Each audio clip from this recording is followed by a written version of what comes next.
இதுல என்னன்னு பாத்தீங்கன்னா, நம்முடைய முன்னவன் கரிகாலன் இந்த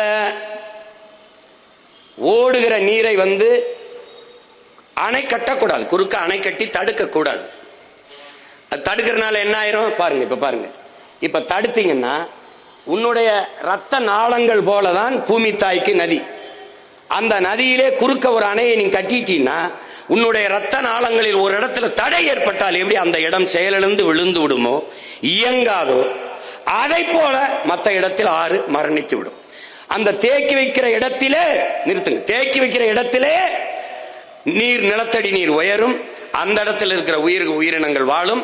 மற்றபடி அந்த நதியை நம்பி இருக்கிற இடங்கள் இது போல வறண்டு போகும், மற்ற உயிரினங்கள் வாழ முடியாது. அந்த இடத்திலே ஆறு மரணித்து விடும். அப்ப என்ன பண்ணும்? தடுக்க கூடாது. அப்ப என்ன பண்ணும்? நீரை ஓட விடணும்.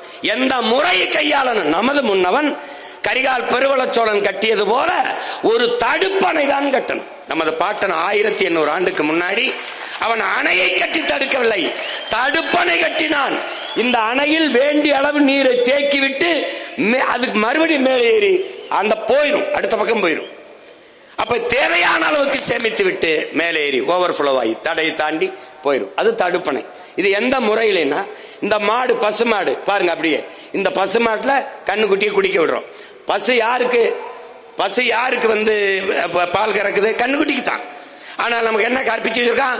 காக்கை பாட்டி வடையை திருடி விட்டது, பசு நமக்கு பால் தரும், அப்படிதான் பாடம் நடத்துறான். பசு நமக்கு பால் தரல, அது கண்ணுக்குட்டிக்கு. ஆனா காக்கை செஞ்சது திருட்டு, நீனும் நானும் செஞ்சது திருட்டு இல்லைங்கிறான். எப்படிப்பட்ட திருட்டு போய் பாரு, நீனும் தான் திருடுற, பசு நமக்கு பால் தரல, திருடுறான். அதுவும் சில மாடு உதஞ்சிரும்னா, வாழை கண்ணில் அடிச்சிரும்னா வாழையும் காலையும் சேர்த்து ஒரு கட்டை போட்டுட்டு கறக்குறோம். இப்ப கண்ணுக்குட்டியை குடிக்க விட்டான், அது கண்ணுக்குட்டிக்கு தான் பால் கறக்குதுன்னு நினைச்சு கறக்கும். நம்ம அது திரும்பி பார்க்க விடாம முன்னாடி கொஞ்சம் கூளத்தை போடுவோம். இப்ப போடுவாரு பாருங்க, போடுறாரா? இது சாப்பிடும். அது குனிஞ்சு இறைய சாப்பிட்டுக்கும் போது பாலை கறந்துருவ. உனக்கு தேவையானதை எடுத்துக்கிட்டு திருப்பி அதே கண்ணுக்குட்டிய கொஞ்சம் மடுவுல மிச்சம் வச்சு பாலை குடிக்க விடுவேன். பாரு, குடிக்க விடுறாரா? இந்த முறையைத்தான் நீ நீர் மேலாண்மையில கையாளணும்.